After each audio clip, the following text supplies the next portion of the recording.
Saudara-saudara yang berkumpul dalam kesempatan ini, kita saat ini adalah memperingati 3 tahun kepergian para mendiang tersebut. Tanpa terasa ya, kita melewati 3 tahun tanpa keberadaan mendiang ataupun beliau.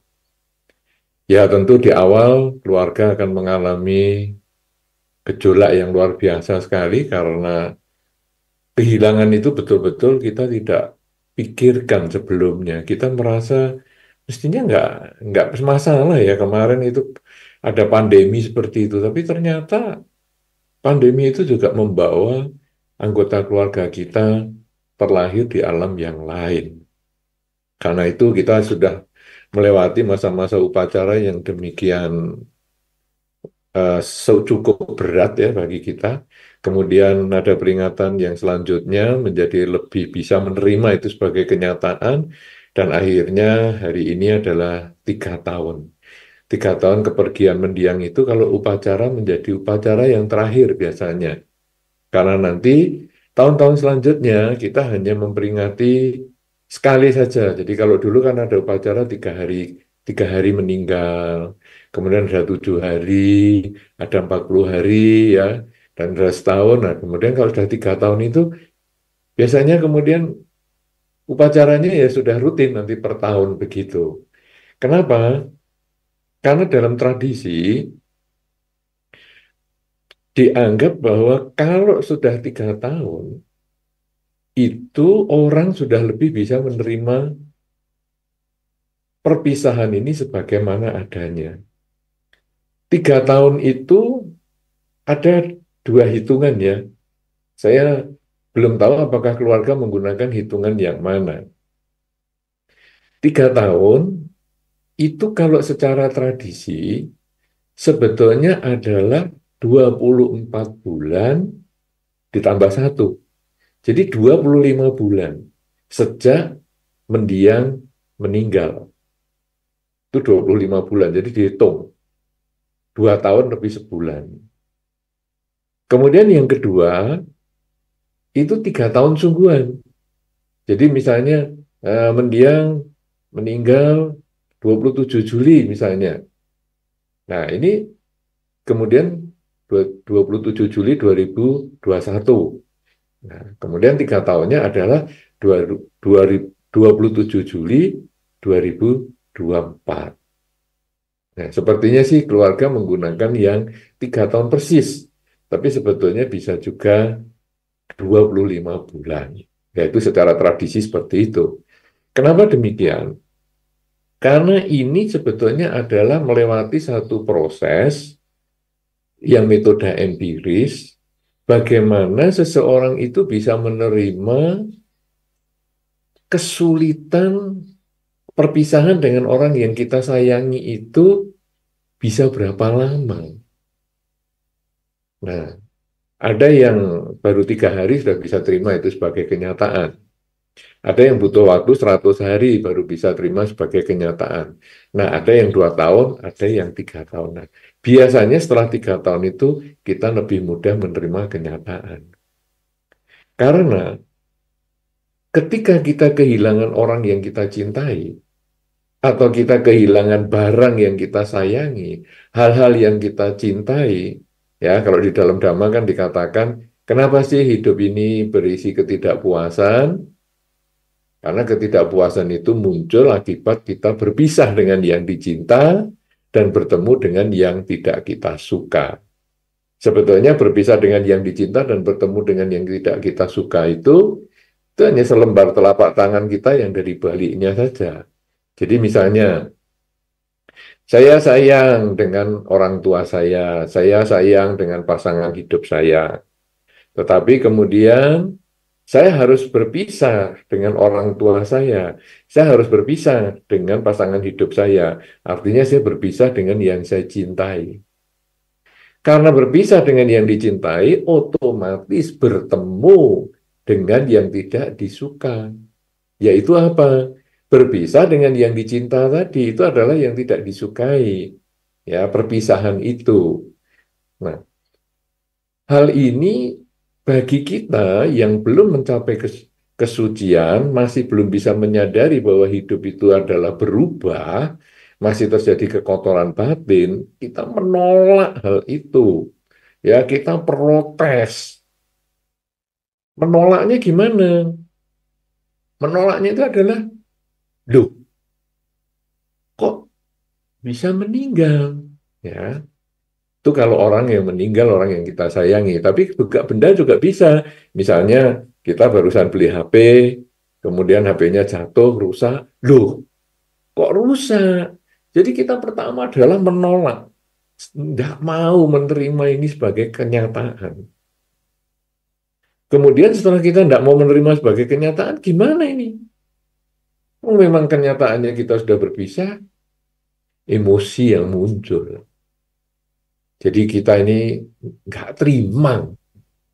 Kalau tadi kita menolak, kalau ini kita ada emosinya ya.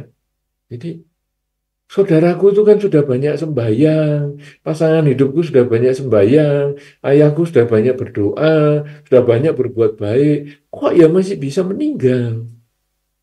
Jadi kita kadang-kadang pada saat proses kemarahan ini, kita kadang-kadang kemudian mengambil keputusan yang drastis. Sudah, kalau gitu aku nggak percaya lagi sama kebajikan apa itu.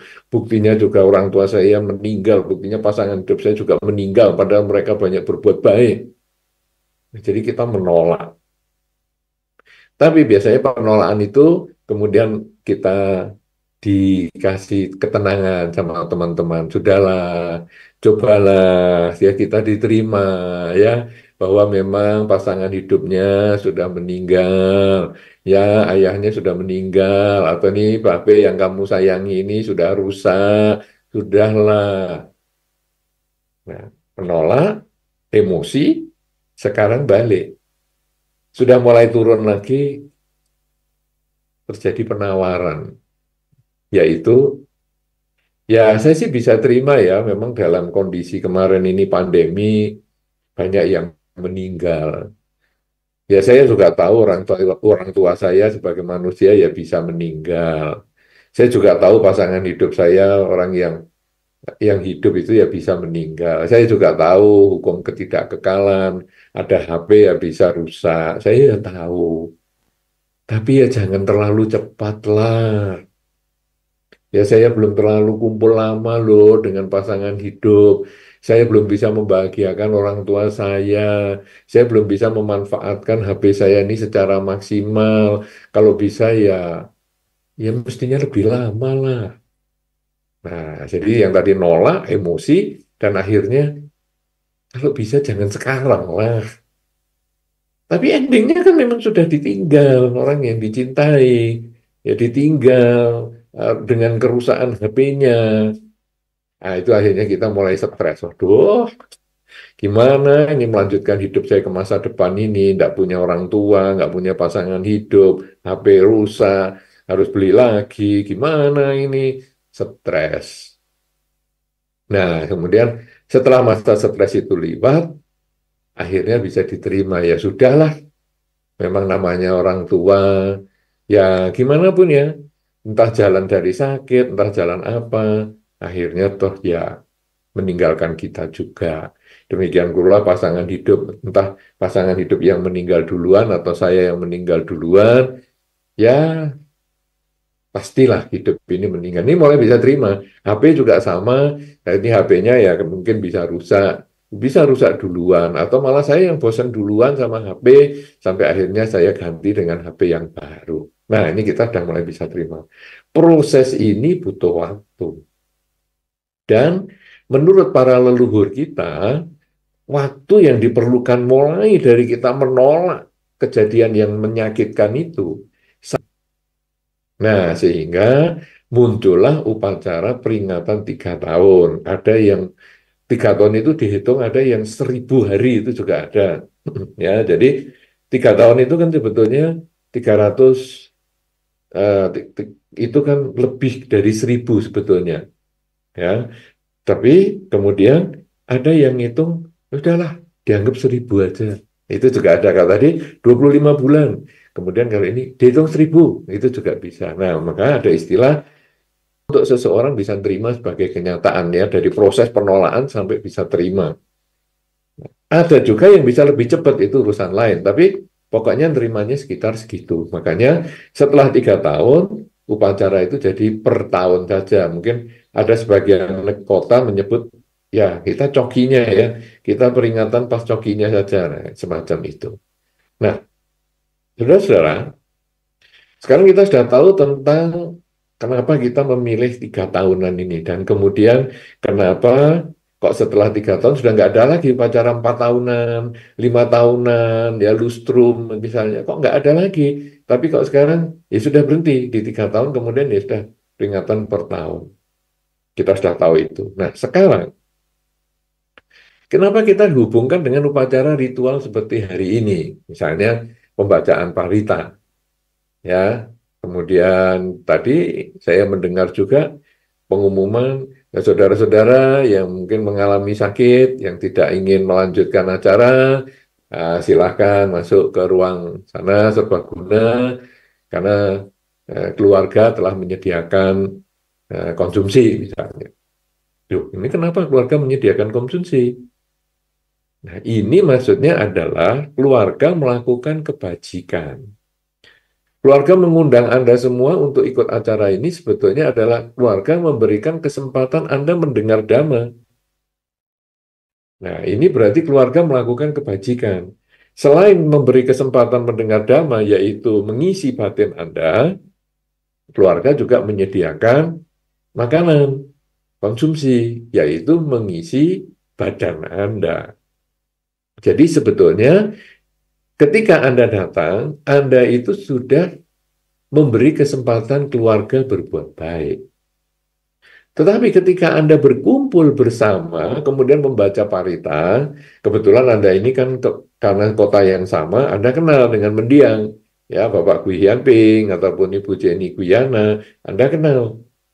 Ada satu ketika Anda bisa diundang ke satu tempat yang Anda tidak kenal, tapi Anda baca parita aja, tidak apa-apa. Apa itu? Ada pokoknya adalah rumah dukanya maksud saya. Nah, itu ketika Anda dipanggil ke sana, misalnya Anda membacakan parita, Anda kadang nggak ngerti siapa yang meninggal ini nggak kenal. Mungkin itu generasi di atas Anda. Tapi Anda baca parita dengan tulus. Maka ketika Anda membaca parita dengan tulus, Anda sudah memberi kesempatan kepada keluarga mendiang berbuat baik atas nama mendiang. Kemudian ketika Anda membaca parita dengan tulus, Anda itu sebetulnya sudah berbuat baik untuk diri Anda sendiri. Karena selama kita membaca parita, dan di dalam Dhamma disampaikan, kalau kita sedang berpikir positif, kita tidak mungkin bisa berpikir negatif. Karena pikiran itu hanya bisa satu setiap saat. Sama dengan kita sekarang, posisi badan kita ya. Kalau Anda sedang duduk, tidak bisa Anda sambil berdiri. Kalau Anda sedang berdiri, tidak bisa sambil berbaring. Kalau Anda sedang berbaring, tidak bisa sambil berjalan. Fisik Anda hanya bisa satu setiap saat. Itu mudah ya, Anda lihat ya. Oh, sekarang duduk. Bisa nggak duduk sambil berdiri? Nggak bisa. Begitu juga posisi-posisi yang lain. Anda duduk ya duduk, berdiri ya berdiri. Nah, secara mental, batin kita ternyata juga sama. Kalau saya sedang berpikir baik, saya pada saat itu tidak mungkin berpikir yang buruk. Karena itu ketika saya sedang membacakan parita, saya berpikir yang baik. Karena parita itu apapun juga yang Anda baca, ngerti nggak ngerti sebetulnya itu adalah pikiran baik, ucapan baik. Apalagi itu ada beberapa sabda Sang Buddha dan sebagainya. Nah, jadi Anda waktu membaca parita itu Anda melakukan kebajikan dengan pikiran, dengan ucapan, dan dengan perilaku. Semakin sering Anda membaca parita, baik itu di rumah duka, baik itu di wihara, juga di rumah sendiri, pagi bangun tidur, malam mau tidur, maka Anda sudah melakukan kebajikan, memupuk kebajikan dengan pikiran, ucapan, dan perilaku. Apalagi tadi juga disarankan untuk bermeditasi. Nah, meditasi itu juga berpikir yang baik. Tadi disarankan untuk misalnya mengucapkan semoga aku bahagia, semoga semua makhluk bahagia. Dengan mengucapkan seperti itu, tidak mungkin kita punya pikiran negatif. Semoga musuh saya sakit-sakitan, semoga lawan dagang saya ini menjadi tidak laku. Nggak mungkin. Tapi pada waktu kita mengucapkan semoga saya bahagia, semoga semua makhluk bahagia, pikiran kita itu positif yang maksimal. Walaupun saya nggak suka dengan si A, tidak suka dengan si B, tapi saya tidak mengecualikan si A dan si B pada saat pengulangan kalimat cinta kasih saya. Misalnya, semoga saya bahagia, si A dan si B nggak usah bahagia. Nggak ada kalimat itu. Semoga semua makhluk kecuali si A dan si B bahagia. Nggak ada kalimat itu. Padahal kita ingat si A dan si B itu menjengkelkan, tapi kita nggak menyebut. Nah, sehingga ketika Anda tadi mengikuti upacara ini secara keseluruhan, Anda itu sudah menanam kebajikan lewat pikiran, lewat ucapan, dan lewat perilaku. Kemudian waktu meditasi juga Anda sudah melakukan kebajikan lewat pikiran, ucapan, dan perilaku. Ketika sekarang Anda fokus mendengarkan Dhamma, Anda juga sedang melakukan kebajikan lewat pikiran, ucapan, dan perilaku. Dengan demikian, ketika Anda mengikuti acara dalam kesempatan ini saja, selama beberapa menit dari awal sampai sekarang, Anda itu sudah menanam kebajikan. Dan di dalam Dhamma disampaikan bahwa kebajikan itu akan membuahkan kebahagiaan. Semakin sering Anda berbuat baik, semakin banyak kebajikan yang Anda miliki, semakin terkondisi Anda memperoleh kebahagiaan sesuai dengan yang Anda harapkan. Jadi dengan Anda mendoakan orang lain, sebetulnya Anda menimbulkan kebahagiaan, mengkondisikan karma baik Anda sendiri berbuah sesuai dengan yang Anda inginkan. Nah, oleh karena itu saudara-saudara, kalau sekarang Anda punya kesempatan membaca parita di rumah, lakukan pagi bangun tidur, malam mau tidur. Katakanlah Anda membaca paritanya pendek lah, hanya Buddha Nusati, Dhamma Nusati, Sangha Nusati, dan Sajakiriya. Itu hanya 10 menit. Tapi kalau 10 menit pagi bangun tidur sama malam mau tidur, berarti Anda tuh punya waktu 20 menit setiap hari. Dan kalau Anda lakukan itu selama 1 bulan, berarti katakanlah 30 hari. 20 menit dikali 30 hari, itu 600 menit. 600 menit itu kalau dibagi 60 menit menjadi jam, itu Anda menjadi 600 dibagi 60 menjadi 10 jam. Jadi dalam 1 bulan Anda punya waktu 10 jam untuk fokus berbuat baik lewat pikiran, ucapan, dan perilaku. Hanya nyicil tiap pagi bangun tidur, malam mau tidur 10 menit. Dalam 1 tahun, 10 jam kali 12, 120. 10 tahun Anda lakukan, 1.200 jam. Sudah berapa hari Anda bisa melakukan kebajikan seperti itu? Padahal kalau kita nggak membaca parita seperti sekarang, kadang-kadang pikiran kita bisa aneh-aneh. Bisa yang bagus muncul, bisa yang buruk juga muncul. Tapi dengan hanya mengkondisikan 10 menit pagi bangun tidur dan malam mau tidur, 1 tahun, 2 tahun, 10 tahun, banyak sekali kebajikan yang sudah kita lakukan. Apalagi ditambah dengan meditasi dan sebagainya. Karena meditasi pada saat kita mengucap misalnya tadi, semoga semua makhluk bahagia, dalam 10 menit misalnya, atau 15 menit, maka pikiran kita mengisi dengan kebajikan sebanyak itu juga. Kalau semua kebajikan itu berbuah kebahagiaan, maka dengan modal hanya membaca parita dan meditasi saja, seperti yang Anda lakukan pada kesempatan ini dalam rangka peringatan 3 tahun mendiang Bapak Gui Hianping dengan Ibu Jenny Guyana ini, Anda sudah melakukan kebajikan yang mengkondisikan kebahagiaan untuk hidup Anda sendiri. Dan kalau Anda bisa mendukung keluarga Anda juga berbuat baik yang sama, maka Anda mengkondisikan keluarga Anda bahagia. Di dalam Dhamma, mencapai kebahagiaan itu banyak cara. Berbuat baik dengan kerelaan, kemoralan, dan konsentrasi itu bisa dilakukan. Tapi hanya dengan membaca parita ini pun bisa kita lakukan. Oleh karena itu, saudara-saudara, kalau kita sudah memahami seperti ini, setiap kali kita ada kesempatan diundang membaca parita, ayo kita jalan.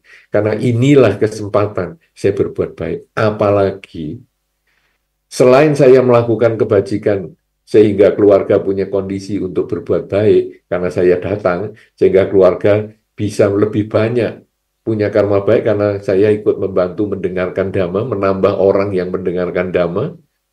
Saya juga bisa menikmati konsumsi yang diselenggarakan oleh keluarga, berarti keluarga tambah kebajikan lagi. Kemudian saya juga sudah membaca parita, berarti saya sudah berbuat baik. Apalagi kalau mendiang, terlahir yang di alam yang bisa menerima pelimpahan jasa kita. Jadi kalau mendiang itu terlahir di alam yang bisa menerima jasa kita, dia melihat kita sedang membacakan parita untuk beliau, dia melihat kita berbuat baik atas nama beliau, beliau berbahagia. Terkondisi bahagia di ambisi untuk mendapatkan atau melakukan kebajikan lewat pikiran.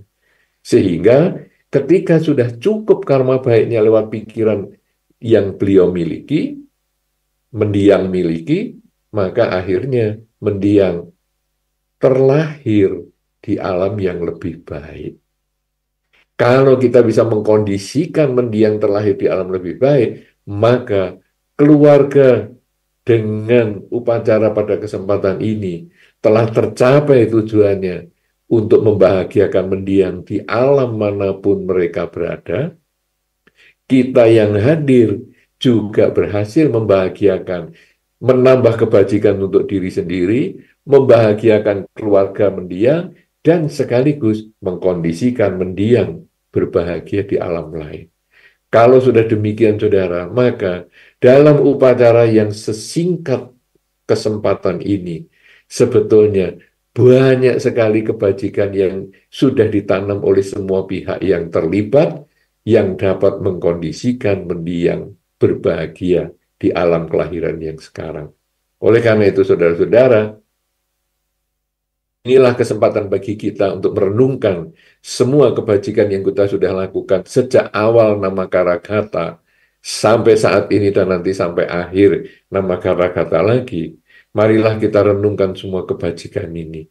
Bagi yang kita mengenal mendiang ataupun yang tidak mengenal mendiang, marilah kita merenungkan dengan mengucapkan, semoga dengan kebajikan yang saya lakukan dalam kesempatan ini, melalui pikiran, melalui ucapan, dan juga melalui perbuatan badan saya. Semoga mendiang berbahagia di alam kelahiran yang sekarang. Semoga keluarga mendiang memperoleh kebahagiaan sesuai dengan kondisi karma yang mereka miliki. Semoga saya yang sudah berbuat baik, saya pun juga memperoleh kebahagiaan. Dengan demikian, saudara, kebajikan kalau dilakukan dengan pikiran, ucapan, dan perbuatan kita, maka akan mengkondisikan kebahagiaan untuk banyak pihak. Semoga mendiang selalu berbahagia di alam kelahiran yang sekarang. Semoga keluarga mendiang memperoleh kekuatan, kesabaran, dan kemampuan menerima kenyataan sebagaimana adanya. Semoga kita semua selalu berbahagia di kehidupan saat ini maupun di kehidupan yang selanjutnya. Semoga semua makhluk, baik yang tampak maupun yang tidak tampak, memperoleh kebaikan dan kebahagiaan sesuai dengan kondisi karmanya masing-masing. Sabbe sata bhavantu sukhitata. Sadu, sadu, sadu. Ya, silakan Ibu Sunawati. Ya, saya ingin share dan sekalian nanya, karena pelimpahan jasa ini sangat saya percayai Bante, karena nenek dari pihak ibu saya meninggal di Surabaya. Saya waktu itu posisi di Samarinda jaga toko karena harus menggantikan ibu saya. Waktu itu seingat saya ini baru jadi umat Buddha, saya banyak yang tidak ngerti. Saya cuma waktu itu saya karena kasihan dengan penderitaan nenek saya cuma pernah baca Karania. Enggak ada kepala, enggak ada, langsung Karania aja saya pegang tangannya. Itu aja karena saya merasa kasihan dengan penderitaan, badannya sudah cukup ini. Pada saat nenek saya meninggal di Surabaya, saya yang dimimpi Bante. Modelnya mengerikan Bante. Saya tahu dalam mimpi itu beliau kan sudah meninggal. Dia kejar saya juga lari Bante. Jadi tapi karena saya sudah mulai ngerti sedikit, saya melakukan banyak kebajikan baik besar atau kecil, saya limpahkan jasa. Setelah 2-3 bulan rasanya saya mimpi lagi, kondisi nenek saya itu sudah rapi, bajunya bagus, rambutnya bekonde kan, orang Congko asli kan. Nah, dan itu terus terang Bante bukan kali ini aja, ada beberapa bahkan ada tetangga atau apa. Jadi kadang-kadang ya kaget juga terus terang. Tapi saya sadar kok saya mengenal gitu loh. Saya ingin tanya Bante, bila kita suatu saat didatangi orang yang tidak terlalu kita kenal, sampai kita bisa mimpi itu kan berarti ada hubungan karma tuh. Apa yang harus kita lakukan? Ya minimal dia bisa berbahagia dengan jalannya sendiri gitu. Makasih Bante. Baik. Jadi memang kita perlu memahami ya, pelimpahan jasa ini adalah bagian dari ajaran Sang Buddha ya, jadi bukan bagian dari tradisi. Ada beberapa kegiatan di agama Buddha itu merupakan tradisi, misalnya mungkin duduk di lantai, ini bagian dari tradisi, pasang dupa, pasang lilin, ini sebetulnya bagian dari tradisi. Tapi pelimpahan jasa itu ajaran Sang Buddha. Karena pada zaman Sang Buddha dulu kan ada Raja Bimbisara yang kemudian melakukan pelimpahan jasa kepada keluarganya yang berjumlah 84.000. Maksudnya 84.000 itu bukan dihitung ya, tapi banyak sekali dari berbagai kehidupan sebelumnya, zaman Buddha-Buddha sebelumnya yang terjebak ke alam yang kurang bahagia. Nah, kemudian Raja Bimbisara ini melakukan pelimpahan jasa, diajarkan oleh Sang Buddha pelimpahan jasa, dan akhirnya keluarga yang 84.000 makhluk itu terlahir di alam bahagia. Dan Sang Buddha mengajarkan yang disebut dengan Tiro Kuda Sutta. Ya, Anda tentu pernah membaca itu di dinding-dinding dan sebagainya itu ya, ketika keluarga melakukan pesta, mereka tidak mengingat pada mereka dan sebagainya, mereka yang di perempatan jalan, di pintu menunggu dan lain sebagainya. Nah, jadi memang pasti ada buktinya. Salah satu bukti yang paling sederhana adalah lewat mimpi. Ya, seperti yang tadi Anda sampaikan, neneknya meninggal di Surabaya, Anda sendiri di Samarinda. Tapi ketika Anda melakukan kebajikan atas nama mendiang, Anda melihat mendiang ini kemudian, pakaiannya kok jadi lebih rapi, ya, lebih bersih. Itu sebagai tanda bahwa mendiang berbahagia di alam kelahiran yang sekarang. Pelimpahan jasa Anda bisa diterima sebagaimana adanya. Ya. Nah, kemudian tadi pertanyaannya adalah ketika Anda didatangi oleh makhluk yang tidak Anda kenal, dalam mimpi terutama, apa yang harus Anda lakukan? Tetap pelimpahan jasa, tapi begini, misalnya Anda bangun kemudian, wah, tadi saya makhluk siapa nih ya? Oke lah, kalau gitu saya pelimpahan jasa dalam pikiran, jadi mengucapkan semoga semua makhluk bahagia, atau semoga dia bahagia, semoga semua makhluk bahagia. Atau lebih lengkap lagi, semoga dengan kebajikan yang pernah saya lakukan sampai saat ini akan mengkondisikan makhluk tadi bahagia, semoga semua makhluk bahagia. Jadi kita mengucapkan seperti itu sudah bisa.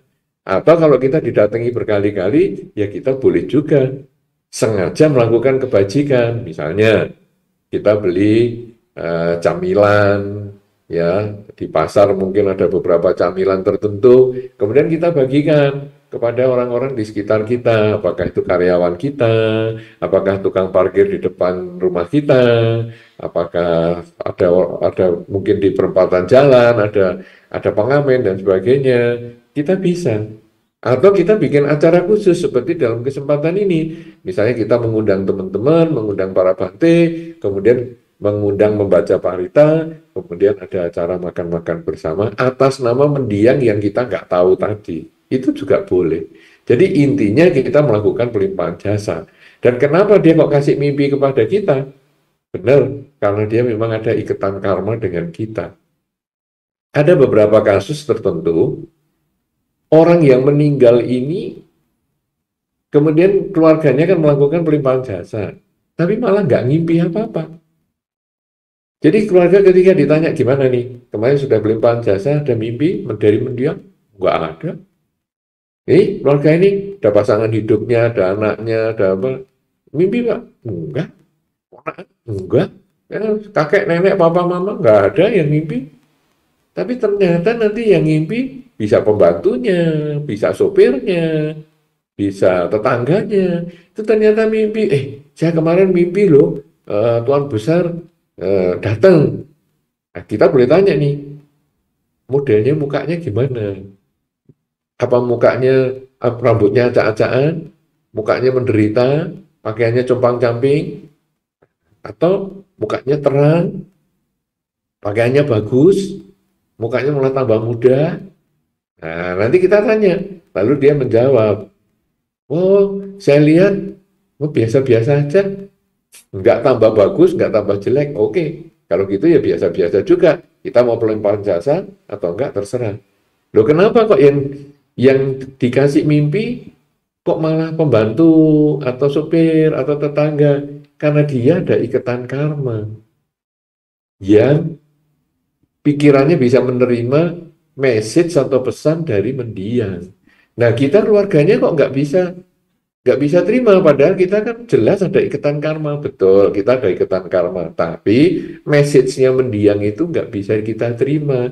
Ibaratnya mendiang mau telepon kita, HP-nya kita matikan, karena ini sedang upacara, HP kita matikan. Jadi dia telepon terus, kita nggak bisa ngangkat. Nah, orang yang tadi bisa dikasih mimpi, itu seperti HP-nya dibuka. Sehingga begitu dikasih informasi, dia ngomong, saya mimpi loh, ini papamu datang, ya mukanya biasa-biasa sih, tidak tambah ganteng, tidak tambah jelek juga, pakaiannya juga biasa seperti yang dia pakai dulu. Oh ya sudah, dia juga biasa juga. Tapi kalau jelek ya seperti tadi yang dikatakan maknya tadi, mukanya kasihan banget, sedih banget, rambutnya acak-acakan, pakaiannya compang-camping. Nah itulah saatnya kita harus melakukan pelimpahan jasa atas nama mendiang. Kita juga bisa pelimpahan jasa kepada yang nggak kita kenal, misalnya semua makhluk, semoga semua makhluk bahagia, itu sebetulnya kan kita tidak harus kenal. Kita kan cukup mengulang semoga semua makhluk bahagia. Itu juga termasuk pelimpahan jasa pada yang nggak kita kenal. Begitu, mudah-mudahan Saudari Sunawati sudah lebih jelas dengan apa yang tadi ditanyakan. Ya, baik. Bagaimana Ibu Suna? Oke. Ya, ada lagi yang ingin bertanya, kami beri kesempatan. Silahkan hadirin. Selamat sore Bante, nama saya Sintu Bante, atau Wah. Agus Gojali Bante. Romo Sintu. Wandami Bante.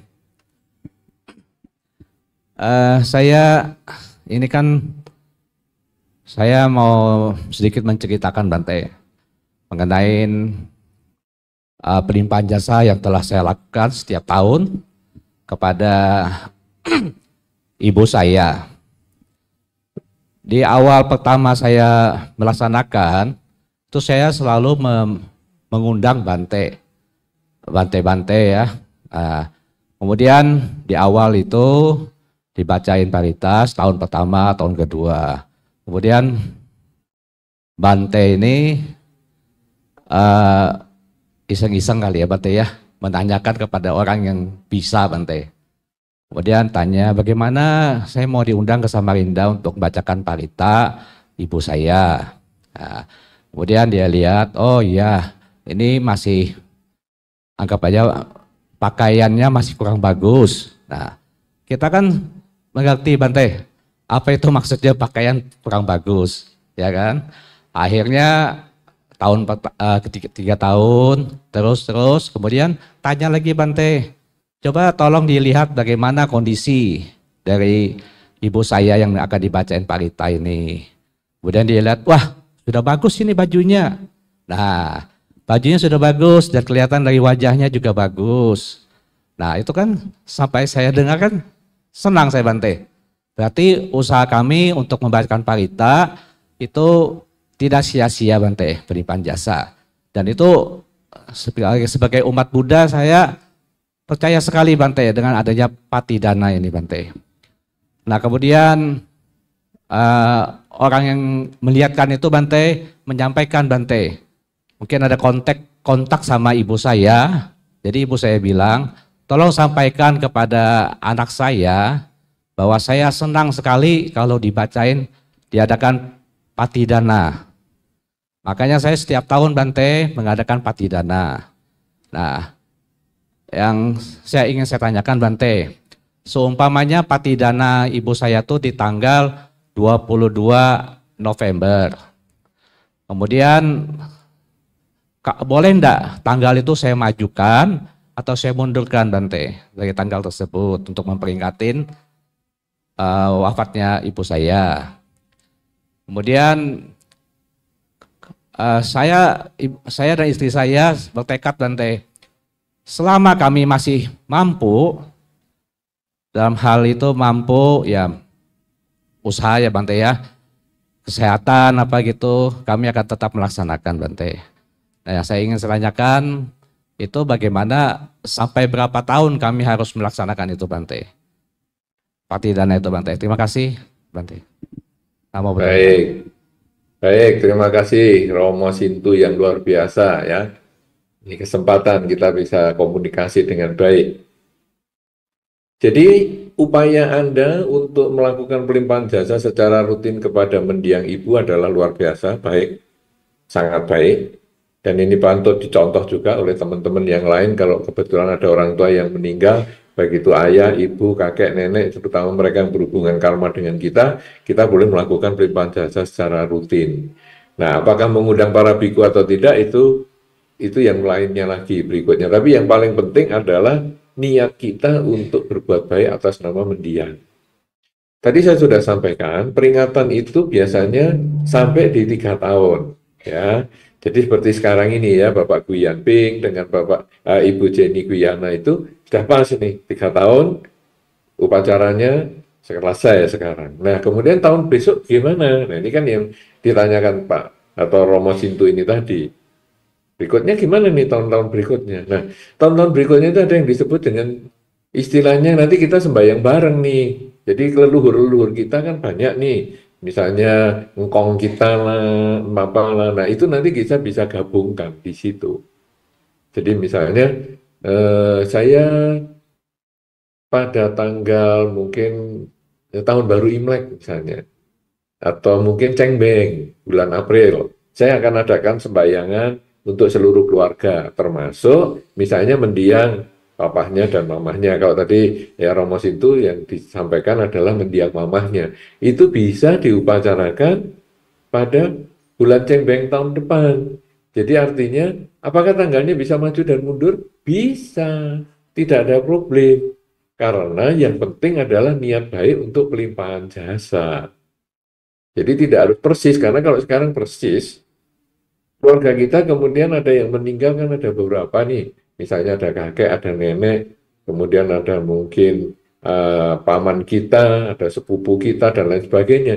Lah kalau semua ini ada tanggalnya, lalu harus persis semua, kita bisa loh tiap bulan melakukan pelimpahan jasa. Bulan ini adalah meninggalnya si A, bulan berikutnya si B, malah bulan ini ada 5 yang meninggal. Jadi barengan, jadi minggu pertama si A, minggu kedua puyeng kita nanti. Catatan kita itu, HP-nya itu isinya pelimpahan jasa. Tanggal ini si pelimpahan jasa si B, tanggal itu si C. Waduh kacau balau. Nah karena itu setelah 3 tahun boleh digabungkan dengan mendiang-mendiang yang lain. Ya, jadi misalnya ya, secara tradisi itu, Cengbeng itu biasanya untuk yang kita kenal dengan baik. Jadi orang tua kita, leluhur kita. Nah, kemudian kalau Jigwe itu biasanya untuk mereka yang tidak terlalu kita kenal. Ya, seperti yang tadi Sunawati sampaikan itu, misalnya saya nggak begitu tahu ya si A itu, ini siapa ya, mukanya ini sering muncul dalam mimpi. Saya sering udah limpahin jasa, tapi masih sering muncul. Nah, itu bisa kita limpahin jasa waktu bulan 7, jid gue ini. Ya, itu tuh juga bisa. Gitu, jadi pertanyaannya tadi, apakah bisa digeser tanggalnya? Bisa. Bisa maju, bisa mundur setelah 3 tahun. Sampai kapan? Ya namanya perbuatan baik kan tidak ada batasnya. Nah, tetapi Anda tidak perlu sampai heboh acaranya, biasa-biasa saja. Kadang-kadang Anda hanya membaca parita di rumah aja bisa kok. Jadi, ini sudah bulan 4 ya, cengbeng ya. Yuk kita sembahyang sama-sama. Ada mama, mendiang ini, mendiang itu. Kemudian kita baca parita sendiri bersama keluarga. Kemudian kita beli makanan tertentu, kemudian kita bagi kemana-mana. Itu makanan, bisa juga obat kita bagi. Ya, apa saja kita bisa bagikan untuk kebutuhan orang banyak. Begitu. Mudah-mudahan bisa dimengerti, Romo. Apakah mungkin ada yang kurang dari penjelasan saya yang mungkin perlu saya tambahkan? Ya, bagaimana Romo Sintu, sudah oke? Ya Bante. Ya, ini sudah ada lagi ya di belakang lagi.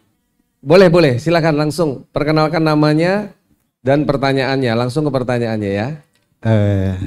Terima kasih Bante, nama budaya. Nama saya Padma Bante. Oh, Romo Padma, ya. Maaf mau tanya Bante. Yang pertama sehubungan dengan saya benar. Tapi jatuhnya hari Sabtu misalnya. Tapi karena kita ingin sama-sama di wihara, jadinya kita hari Minggu dirayakan, diadakannya Patidana itu Bante. Apakah itu diperkenankan Bante? Yang pertama. Pertanyaan kedua Bante. Sebentar. Tadi kita sudah sepakatin ya, satu orang jatahnya satu pertanyaan dulu. Ya, jadi nanti kita akan kasih kesempatan dulu sama yang lain supaya nanti yang lain juga kebagian pertanyaan. Nanti Romo Padma mohon maaf bisa bertanya kembali nanti setelah yang lain mungkin sudah bertanya ya. Jadi kita berikan ke Bante dulu ya. Pertanyaan pertama tadi mengenai 49 hari tadi ya. Kalau kena jatuhnya di hari Sabtu tapi mau dilakukan di hari Minggu ya. Silakan Bante. Baik. Ya, jadi idealnya peringatan yang di bawah 3 tahun itu idealnya agak tepat waktu. Ya, agak tepat waktu idealnya. Misalnya 3 harian. 3 hariannya jatuh hari Jumat, apa enaknya diganti Minggu? Sebetulnya ya tetap Jumat.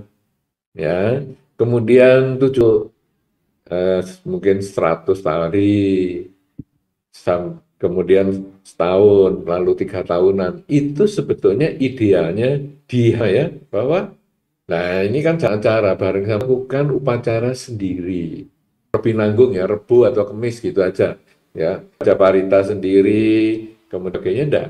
Kadang-kadang kita hanya membaca parita, kemudian kita bermeditasi, kemudian melimpahkan jasa kebajikan kita baca. Kemudian 49 harinya ini kan, waduh, saya mau undang teman-teman untuk baca parita dengan Bante dan lain sebagainya. Oke, hari Minggu kita bikin acara juga. Peringatan 49 hari yang sudah kita upacarai sendiri hari Rebu. Kalau di bawah 3 tahun biasanya tradisinya seperti itu.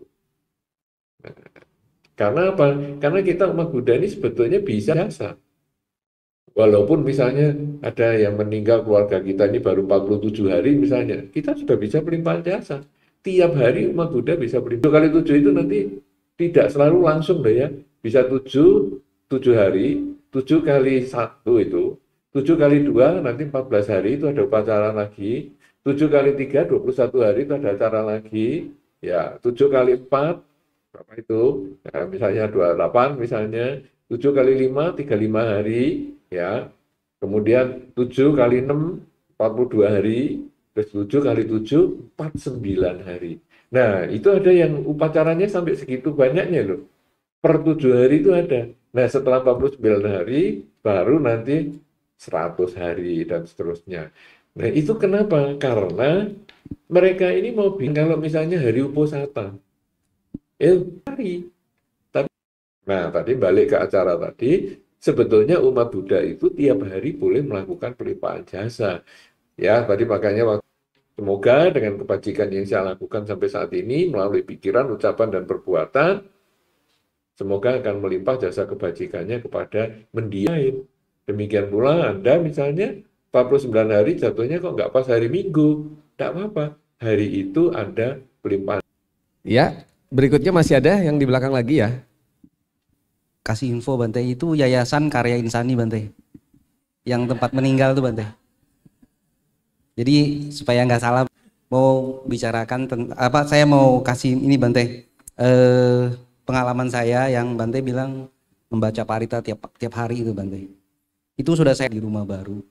Karena saya ada ada yang baca parita tiap hari Bante. Tapi pengaruhnya saya merasa seperti ada kayak sekarang istilah kerennya law of attraction Bante.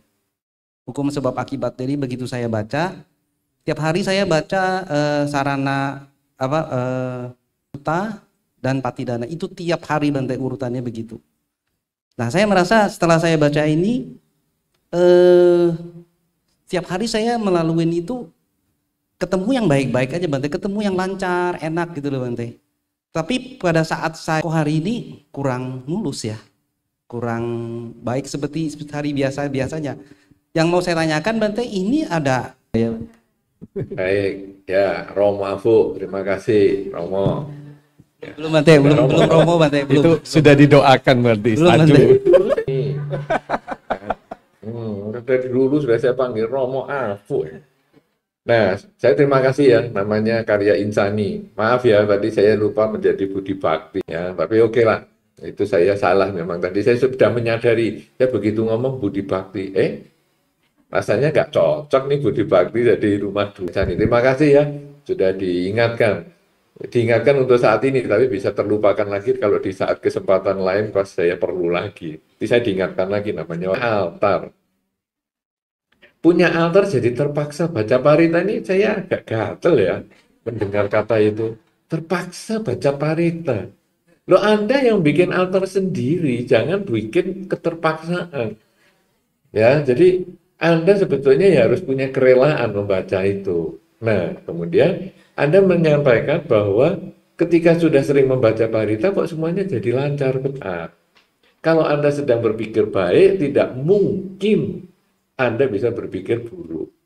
Loh, kadang saya baca kadang-kadang seolah-olah bersamaan, tapi itu sebetulnya berdekatan dan bentuk pikirannya itu sudah berbeda. Yang pikiran posisinya namo tassa, mau ngomong Bhagavato, saya kok bisa berpikir yang jelek ya? Bisa, karena pikiran kecepatannya tinggi. Tapi pada saat benar-benar kita masuk ke namo tassa, pikiran kita benar-benar fokus. Nah, kemudian dan perilaku. Karena itu tentu sudah tepat ketika sering membaca parita, semua urusan menjadi lancar. Nah, kenapa ketika kadang banyak hal? Yaitu yang pertama, mungkin memang karma baik kita itu, karma baiknya memang pas-pasan ini. Kenapa demikian? Karena kalau terpaksa itu karmanya kecil. Kemudian saya terpaksa membunuh tikus ini. Atau dulu kalau aksa itu karmanya kecil. Jadi saya terpaksa membunuh tikus. Membunuh tikus itu karma buruk. Tapi karena terpaksa nggak ada pilihan lain. Saya nggak bisa pegang tikusnya kemudian saya lepas ke tetangga misalnya. Saya nggak bisa itu. Saya membunuh musuhnya. Maka pembunuhan itu nilai karmanya lebih kecil dibandingkan kalau sekarang berkelahi terus bacok-bacokan sampai bikin mati orang. Itu kan sebetulnya pilihan, bisa tidak berkelahi dan seterusnya. Tapi kalau perang kan memang kita, misalnya dalam rangka puja bakti ini Anda sebetulnya nggak minat datang, tapi kemudian teman-teman ngomong, ayo paksa, itu nilainya kecil. Nah, makanya ketika Anda tadi mengatakan, entah itu serius atau tidak, tapi itu bawah sadar Anda itu sudah mengatakan seperti itu, maka pada saat Anda melakukan itu kadang-kadang parita, nah ini ada yang tidak begitu tulus, itu membuat nilai karma baiknya mengecil. Nah, akhirnya yang Anda kerjakan itu ada yang semangat, Anda berbuat baca paritanya hari ini, itu karma baiknya naik. Tapi begitu kapan lagi Anda terpaksa lagi, ya turun. Makanya begitu Anda tidak membaca parita sehari 2 hari aja, kok banyak, jadi ada banyak halangan ya. Kadang-kadang itu bukan mitos, itu karena pola pikir Anda sendiri. Itu law of attraction yang Anda buat sendiri. Karena Anda merasa terpaksa, maka rezekinya juga datangnya. Nih, aku di rumah aja ada altar, udah ini kesempatan saya baca parita, saya kesempatan meditasi. Maka karma baik yang ditarik pun, itu pun akan menjadi lebih banyak lagi. Ya, nah ini contoh dari Romo Afu ini juga menjadi contoh bagi teman-teman ya. Kalau Anda membaca parita, jangan merasa terpaksa. Ya sudahlah, karena saya memang dulu sudah punya niat ya, tiap uposatha harus baca, ya sekarang terpaksa saya harus baca. Jangan. Anda harus lakukan itu dengan sungguh-sungguh. Karena sungguh-sungguh itu, buah kebajikannya juga menjadi lebih maksimal untuk kita semua. Begitu. Ya. Romo Afu, apakah sudah merasa memahami? Bante, memang awalnya terpaksa tapi sekarang sudah kebutuhan Bante. Jempolnya kurang besar Bante.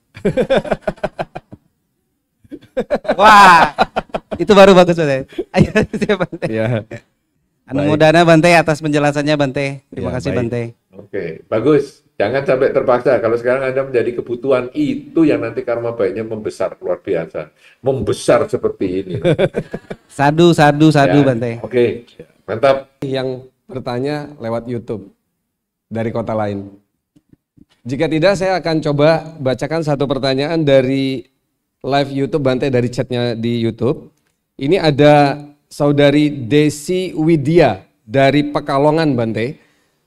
Beliau bertanya, Bante, ketika kita berbuat baik dan setelahnya kita tidak mengucapkan idang wonyatinang, tapi nanti di kesempatan lain mengucapkan semoga semua makhluk berbahagia. Apakah itu termasuk pelimpahan jasa Bante? Demikian pertanyaannya, silakan Bante. Iya, kalau ya ini bagus ya, acara kita ini siap diikuti sampai ke Pekalongan. Pekalongan itu Jawa Tengah ya, bagi yang belum pernah tahu. Dan saudari Desi ini memang sangat aktif sekali untuk mengikuti acara-acara seperti ini. Nah, tadi ditanya bahwa kalau saya berbuat baik, kemudian saya tidak mengucapkan kalimat pelimpahan jasa, apakah itu termasuk pelimpahan jasa? Tentu saja tidak. Yaitu perbuatan baik, itu nanti akan kembali kepada si pelaku. Loh, kalau pelimpahan jasa apakah pelaku nggak dapat? Pelaku dapat juga. Karena sebetulnya istilah pelimpahan jasa ini nggak begitu tepat ya. Karena tidak ada yang dilimpahkan. Dilimpahkan itu kan berarti, kalau kita contohkan kan sering pelimpahan jasa itu menuang dari tempat penuh menuju ke tempat yang kosong. Ya, dari guci yang penuh menuju ke tempat yang kosong, seolah-olah apa kebajikan yang sudah kita lakukan itu akan kita berikan semua kepada mendiang. Padahal bukan. Ini hanya simbolik saja. Mestinya adalah mengkondisikan mendiang berbahagia di alam kelahiran yang sekarang. Ya, kalau Anda membaca beberapa kalimat di dalam Patidana, misalnya kan di situ ada bahwa saya melimpahkan jasa kepada para mendiang, para leluhur. Seandainya para mendiang, para leluhur tidak mengetahui, maka tolong para dewa membantu ikut mengabarkan kepada mereka. Itu kan ada semacam itu kalimatnya. Jadi sebetulnya beritanya ini yang paling penting. Bukan kita ngasih tuang gini, tidak. Nah, artinya gimana? Pada saat Anda tadi berbuat baik, tidak melakukan pelimpahan jasa, perbuatan baik itu kembali pada diri Anda sendiri. Kemudian di kesempatan lain Anda melakukan pelimpahan jasa, seperti tadi misalnya kalau ngimpi, kemudian bangun, loh, misalnya tadi kok ngimpi ada mendiang si A ya? Oke, semoga mendiang berbahagia. Nah, ini kita melakukan pelimpahan jasa, termasuk tadi perbuatan yang tadi tidak saya lakukan pelimpahan jasa itu. Apakah pelimpahan jasa itu mengurangi kebajikan kita? Tidak, justru menambah kebajikan. Kenapa demikian? Karena saya yang berbuat baik, tentu saya yang akan memetik buah kebajikan itu. Tetapi ketika saya melakukan pelimpahan jasa, saya mengkondisikan mendiang berbahagia di alam kelahiran yang sekarang. Dan itu menjadi tambahan kebajikan bagi saya. Nah, mendiang sendiri karena menerima kalimat semoga dengan kebajikan ini mereka semua berbahagia, maka mendiang itu berbahagia di alam kelahiran yang sekarang. Itu yang tadi saya katakan, mendiang terkondisi punya pikiran baik. Oh, keluargaku berbuat baik ya atas nama saya.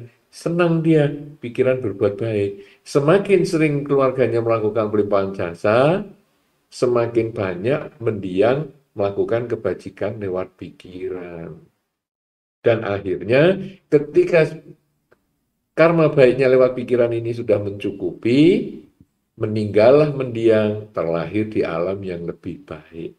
Jadi perlimpahan jasa itu bukan pemindahan kebajikan, tapi mengkondisikan orang yang telah mendahului kita itu berbahagia di alam kelahiran yang sekarang.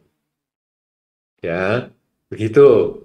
Mudah-mudahan ini menjadi lebih jelas bagi Saudari Desi yang ada di Pekalongan, bahwa kebajikan menjadi milik sendiri kalau dilimpahkan jasa, ya bisa saja yang sudah pernah kita lakukan, kita limpahkan karena memang tidak ada yang berkurang. Adanya adalah bertambah baik, bertambah kebajikan kita karena mengingat para leluhur dan sanak keluarga yang berhubungan karma dengan kita.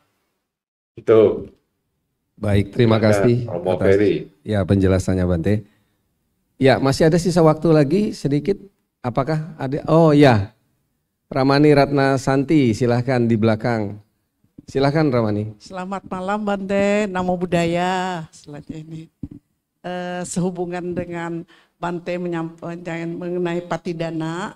Lalu kita kan pernah mendengar ceramah atau dhamma bahwa kalau orang sudah meninggal itu langsung berpati sandi entah di alam mana. Nah, kalau misalnya sudah berpati sandi, lalu kita melaksanakan patidana, kita menyebutkan namanya, nah padahal namanya itu mungkin sudah berubah menjadi makhluk yang baru atau yang bagaimana. Nah bagaimana dia tahu bahwa kita berpatidana untuk mereka. Nah kemudian yang pertama, kemudian ada teman ini menanyakan. Ini ada pertanyaan titipan berarti? Titipan, mertuanya katanya meninggal.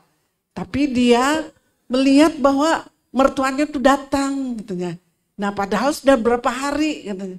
Jadi gimana padahal kalau kita pikir itu berpati sandi, nah kok datang istilahnya persis sekali apa yang dilihat itu sebagai mertuanya. Saya kira itu Pak. Mohon penjelasan Bante, terima kasih. Ya, berarti dua pertanyaan Bante tapi dari dua orang yang disampaikan oleh Ramani titipan ya.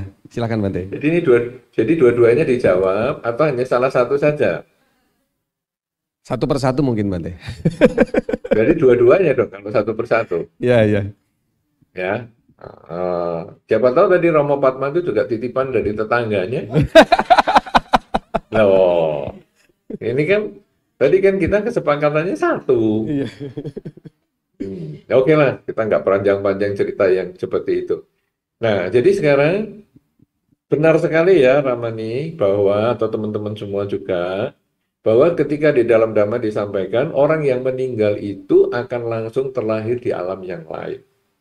Itu betul sekali. Sama dengan Anda keluar dari ruangan ini, itu otomatis Anda hilang dari ruangan ini karena Anda sudah berpindah ke ruangan yang lain. Ya, misalnya Anda ada masalah kan, kemudian Anda keluar nanti selesai acara ini. Maka Anda sebetulnya otomatis sudah meninggal dari ruangan ini, ruang Dhammasala ini. Dan Anda terlahir di ruangan di luar Dhammasala. Sebaliknya kalau nanti kemudian Anda kembali masuk lagi, maka berarti Anda meninggal dari luar ruangan Dhammasala dan masuk terlahir kembali di dalam Dhammasala ini. Itu prosesnya di dalam pintu itu seperti itu. Kalau kita gambarkan seperti pintu itu jadi hilang dari sini atau mati dari sini langsung lahir di sana, mati di sana langsung lahir di sini. Seperti itu. Nah, kemudian pertanyaannya tadi, gimana ya kalau mendiang ini sudah terlahir di tempat yang kita nggak tahu, ya? Enggak apa-apa. Tadi saya sudah sampaikan sebelum ini adalah ketika menjawab pertanyaan saudari Desi tadi, yaitu kalaupun saya melimpahkan jasa itu tidak ada yang hilang kebajikannya itu. Karena saya hanya mengkondisikan makhluk tersebut atau mendiang itu berbahagia dengan pikirannya di alam yang sekarang. Tapi kalau mendiang itu sudah tidak ada, di sana sudah tidak ada lagi, pelimpahan jasa ini lalu bagaimana? Pelimpahan jasa ini tetap menjadi kebajikan bagi kita. Karena saya masih ingat mendiang. Masalahnya mendiang terima atau tidak, kita sudah tidak mikir lagi. Karena kita tidak tahu mendiang ini bisa terima atau tidak. Loh, tapi kan ada itu orang yang menerima jasa untuk melihat mendiang di alam lain. Kita sebetulnya perlu bertanya juga, mendiang di alam lain bisa dikenal beliau itu beneran apa enggak? Karena belum tentu juga dia bisa melihat sebagaimana yang kita harapkan. Atau belum tentu juga yang beliau ceritakan itu sesuai dengan yang kita pikirkan juga. Nah, tapi di dalam Dhamma, karma itu adalah niat. Jadi, ketika saya berniat melakukan pelimpahan jasa, itu sudah berbuat baik. Masalah mendiang lahir di mana, bukan urusan kita. Wah, ini sudah mendiang 15 tahun yang lalu meninggal. Itu malah bisa lahir jadi cucunya kita loh. Jadi kita melakukan pelimpahan jasanya ke mendiang terus, padahal mendiang ini sudah lahir jadi cucunya kita. Karena kemelekatan dengan kita, maka dia lahir sebagai anak dari anaknya kita. Itu bisa terjadi seperti itu. Tapi kok tetap melakukan pelimpahan jasa kepada mendiang, misalnya mendiang kakek kita atau nenek kita, enggak apa-apa. Karena itu tetap perbuatan baik bagi kita. Ya, makanya kemudian kita bisa ngomong, cucu ini kok mirip engkong saya ya. Ya, karena memang dia kelahiran dari engkong kita itu. Tapi kok kenapa saya tetap melakukan pelimpahan jasa kepada engkong? Karena itu juga sarana saya berbuat baik kepada dia. Ya, nah itu pertanyaan yang pertama. Kemudian pertanyaan titipan. Keluarganya atau temannya itu bisa didatangi oleh orang tuanya, bentuknya masih sama.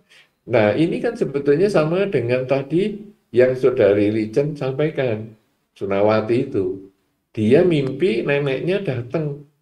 Yang pertama adalah bentuknya kurang begitu membahagiakan, wujudnya. Kemudian setelah melakukan pelimpahan jasa, wujudnya bahagia.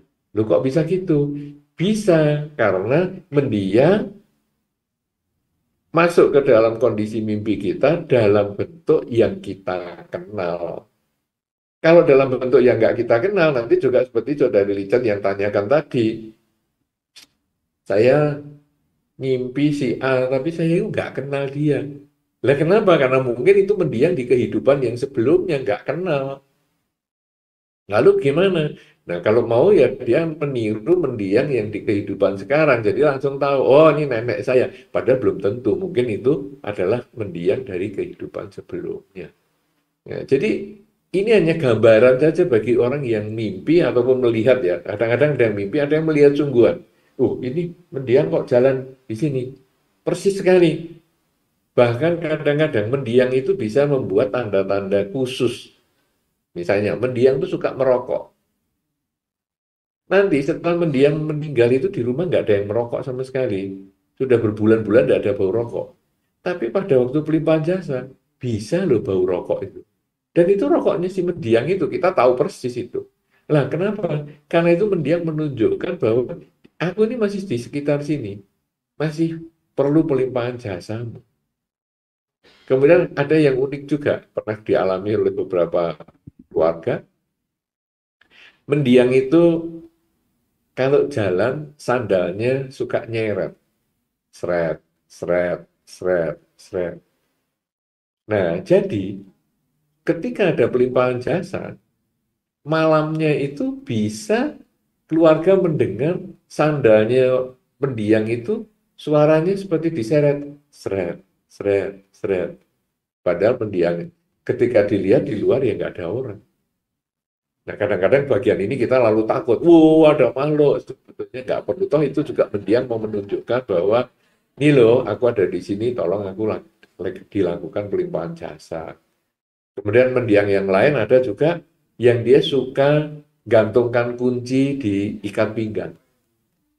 Jadi kalau dia jalan, kuncinya itu nabrak pahanya, itu ada bunyi, cerik, cerik, cerik. Nah, setelah mendiang meninggal, ada upacara katanya setelah setahun atau 3 tahunan semacam ini, itu ada di dalam rumah itu ada suara kunci kunci rumah itu, cerik, cerik, cerik.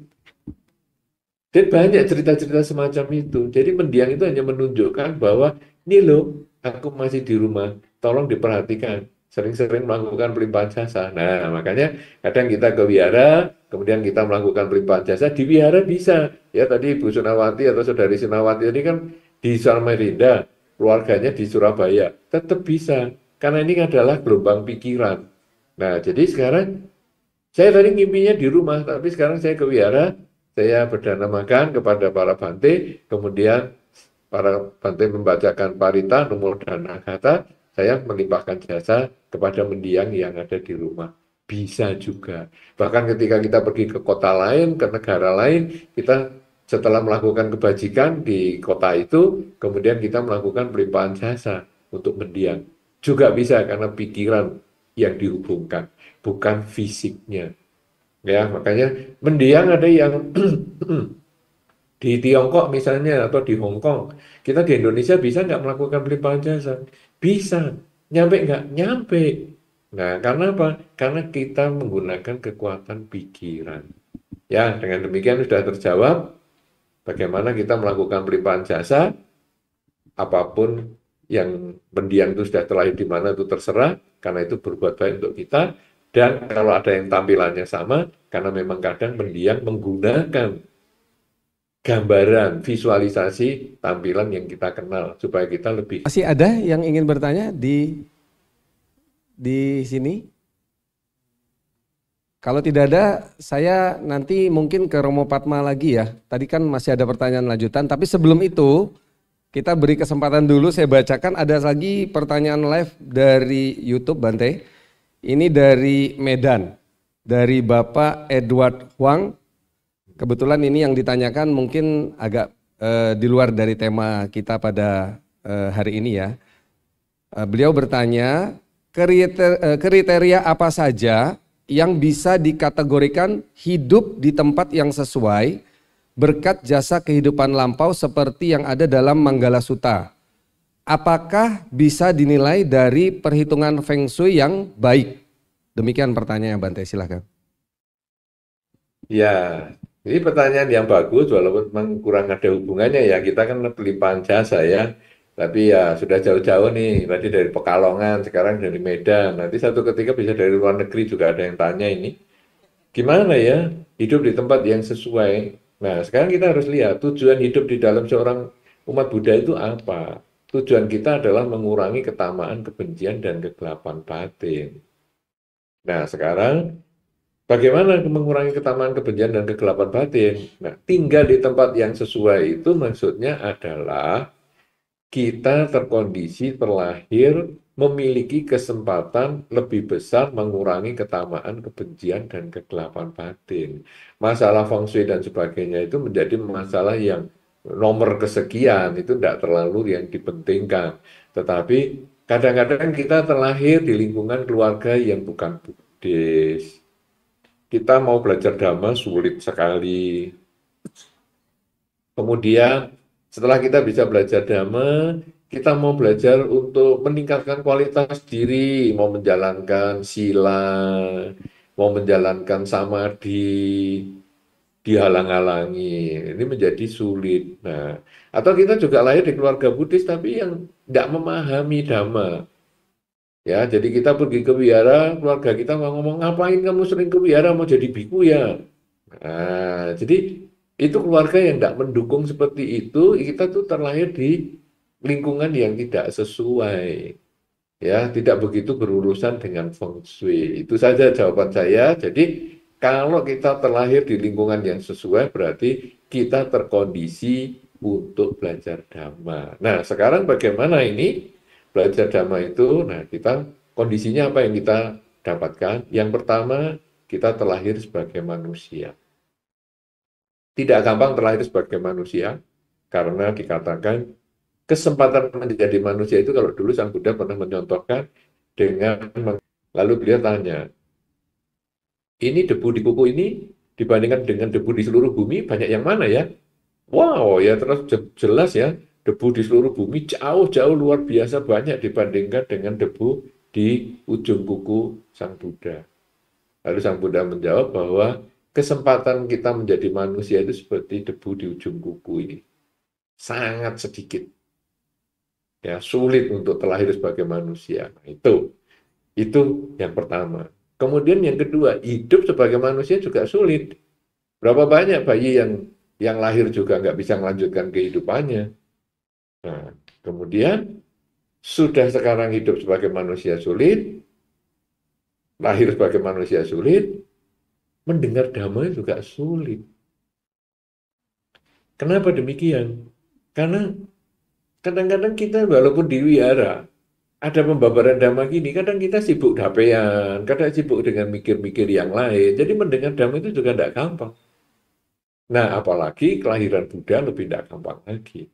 Nah, sekarang kita itu sudah lahir sebagai manusia, kita sudah hidup sebagai manusia, kita sudah mengenal dhamma ajaran Sang Buddha, dan kita hidup di zaman ketika masih ada ajaran Buddha Gautama. Berarti kita ini sudah melewati 4 kesulitan.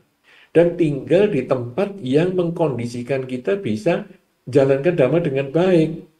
Ya, seperti Anda sekarang di Medan, tapi Anda bisa mengikuti acara yang diselenggarakan di Samarinda. Ini jauh ya Medan sama Samarinda, karena ini yang Kalimantan dan Pulau Sumatera ini jauh sekali. Tetapi Anda tetap bisa, berarti Anda punya kesempatan untuk belajar dhamma. Berarti Anda ini sebetulnya termasuk juga berada di alam ataupun berada di tempat yang sesuai dengan karma-karma, dukungan karma-karma yang lampau. Dan ini termasuk berkah. Nah, tinggal Anda mau nggak jalankan dhamma dengan baik. Karena kita sudah lahir sebagai manusia, sudah hidup sebagai manusia, sudah mendengar dhamma, dan sudah ada di zaman Buddha Gautama. Tinggal sekarang kita jalani supaya kita mencapai kebahagiaan di kehidupan ini maupun kehidupan selanjutnya. Begitu, mudah-mudahan jelas. Silahkan Romo Ferry. Ya, baik, terima kasih penjelasannya Bante. Semoga Pak Edward yang dari Medan bisa menyimak dan memahami ya.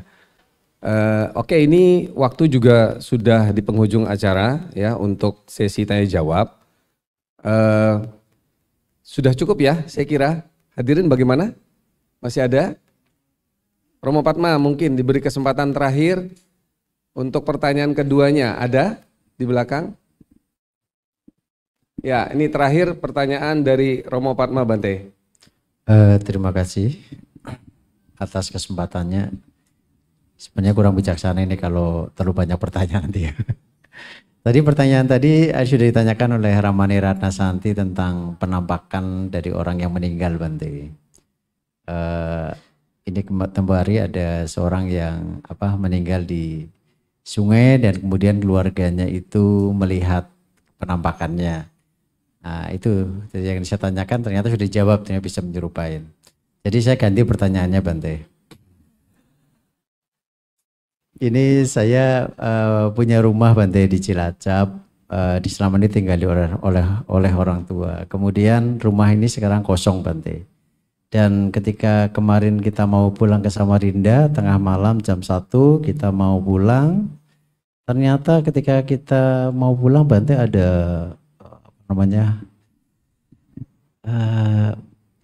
aktivitas makhluk astral Bante. Yaitu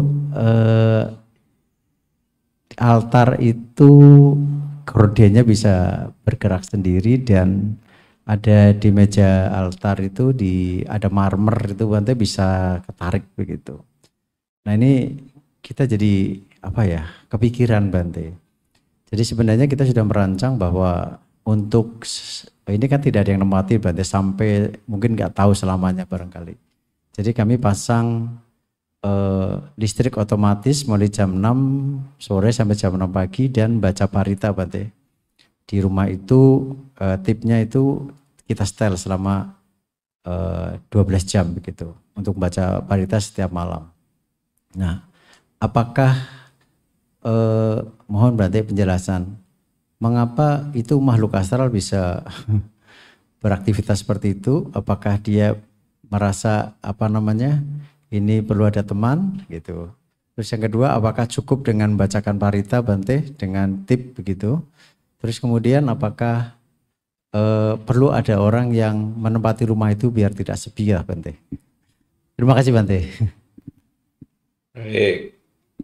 Ini kelihatannya satu pertanyaan tapi ABC loh. Beranak Bante, beranak. Wah, Beranak dalam satu pinak kasus. ini. Iya. Jadi gimana ya sekarang? Wah, ini nomor satu sebetulnya saya bukan makhluk astralnya. Jadi ketika saya ditanya gimana ya mana saya tahu ya, kan itu urusannya mereka bukan saya.